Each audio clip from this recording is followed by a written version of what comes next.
The water, it calls to us, doesn't it? A primordial pull drawing us back to its depths.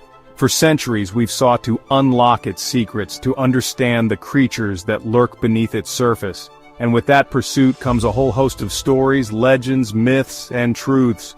Welcome to Fishing Myths and Truths, where we untangle the tall tales, tackle the half-truths, and dive deep into the real science behind your favorite pastime. Are they fact, or just fish stories? Let's find out. You've heard it whispered around campfires, passed down from generation to generation. The best fishing is at dawn and dusk. It's a mantra ingrained in the minds of anglers everywhere. But like many tales told on the water, there's more to it than meets the eye. It's true, many species are more active during these low-light periods. Predators use the cover of twilight to ambush their prey. The fading light makes it harder for smaller fish to see the danger lurking beneath the surface. But here's the catch. While dawn and dusk can be prime time for certain species, it's not a universal truth. Water temperature plays a crucial role. In warmer conditions, fish might feed more actively during cooler periods, like midday. Pay attention to the conditions, the species you're targeting, and adjust your strategy accordingly. Remember, the most successful anglers are adaptable, always willing to challenge conventional wisdom. Walk into any tackle shop, and you'll be bombarded with the latest and greatest fishing gear, each promising to land you the catch of a lifetime. It's easy to fall into the trap of believing that you need to empty your wallet to be a successful angler. But let me tell you, some of the most memorable catches I've witnessed were made with the simplest of setups. The truth is, skill, location, and bait selection trump expensive gear every time. A seasoned angler with a basic rod and reel can often outfish a novice armed with the most high-tech equipment. Don't get me wrong, quality gear has its place.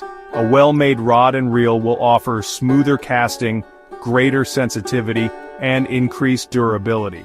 But these advantages are meaningless without a solid understanding of fish behavior, water conditions, and presentation techniques. So before you break the bank on the latest fishing gadget, invest in knowledge. Learn about fish behavior, master different casting techniques, and experiment with various bait and lure presentations. These are the tools that will truly elevate your fishing game, not the price tag on your gear. The debate rages on in tackle shops and online forums, lures versus live bait. It's a question that has divided anglers for generations. Lures, with their vibrant colors and lifelike movements, promise convenience and reusability. Live bait, on the other hand, offers the irresistible allure of a natural meal. Modern fishing lures have come a long way, mimicking the appearance and action of baitfish with astonishing accuracy. They're versatile, durable, and can be incredibly effective, especially for predatory fish that rely on sight to hunt. But are they always the superior choice? Not necessarily. While lures excel in certain situations, live bait holds a distinct advantage in others. For species like catfish, carp, and trout, the natural scent and taste of live bait can be irresistible. Live bait also offers a natural presentation that can be difficult to replicate with even the most realistic lures. Ultimately, the choice between lures and live bait depends on several factors: the target species, water conditions, and personal preference. Experiment with both, observe the results, and adapt your approach accordingly. Remember, fishing is a journey of discovery, and there's always something new to learn. Chapter 4. The Ethics of Angling. Do fish feel pain? It's a question that has sparked heated debates within the scientific community and among anglers. Do fish feel pain? Some argue that their brains are too primitive, that their reactions are merely instinctual reflexes. But as someone who has spent years observing these creatures, I believe the truth is far more complex. Fish might not experience pain in the same way humans do. They don't possess the same emotional capacity or conscious awareness. However, numerous studies have shown that fish do react to harmful stimuli. They have nociceptors, pain receptors, distributed throughout their bodies, particularly in their mouths and lips. When subjected to injury, fish exhibit behavioral changes that suggest a physiological response to pain. They might thrash violently, gasp for air, or rub the affected area against objects. Moreover, fish display stress responses when handled improperly or subjected to prolonged suffering. As anglers, we have a responsibility to treat our finned counterparts with respect. Practicing ethical catch-and-release methods, using appropriate gear, and minimizing their suffering should be paramount. Chapter 5. Cold Case: Debunking the Myth of Winter Fishing Woes.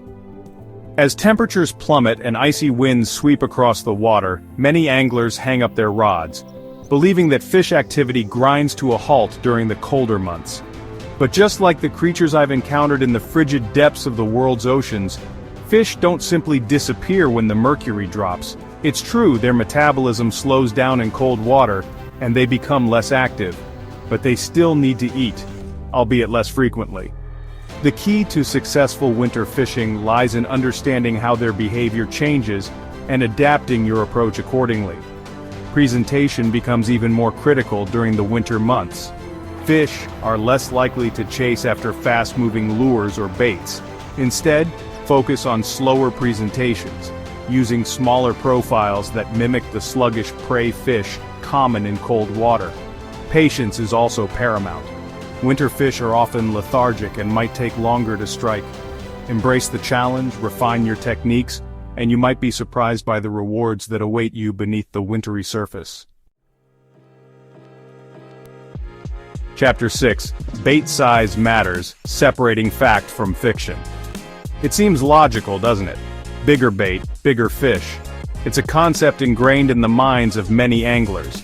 And while there's a grain of truth to it, the relationship between bait size and fish size is far more nuanced than it appears. Yes, large predatory fish like muskies, pike, or trophy-sized bass are capable of engulfing substantial prey. But even these apex predators don't always opt for the biggest meal available. Factors like prey availability, energy expenditure, and competition play a significant role in their feeding decisions. In many cases, smaller baits can actually be more effective, especially in pressured waters where fish have become accustomed to seeing large lures. A smaller, more finesse-oriented presentation can often trigger strikes from wary fish that have grown wise to the angler's tricks. Furthermore, smaller baits often match the hatch more closely, mimicking the size and profile of the prey fish naturally found in the environment. So, while there's a time and place for large baits, don't underestimate the power of downsizing. Chapter 7. 3-second memory: Exposing the truth about fish intelligence.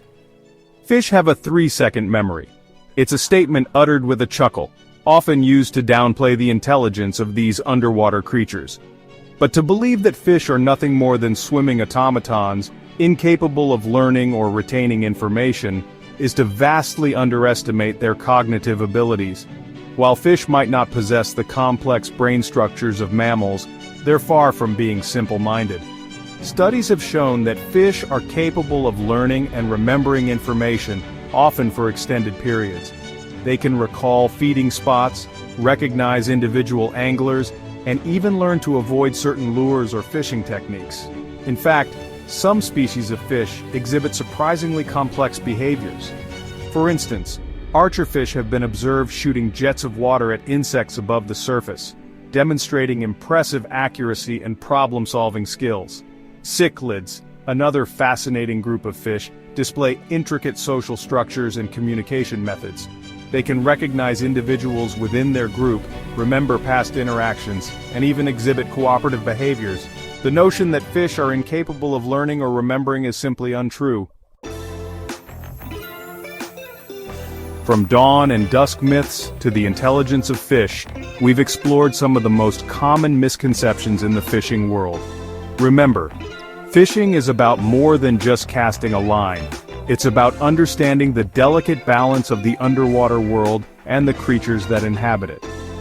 The more you learn about fish behavior, water conditions, and the nuances of angling, the better equipped you'll be to make informed decisions on the water. Stay tuned for episode 2, where we'll explore bait color myths, full moon fishing, and more. Hit subscribe and keep casting smarter.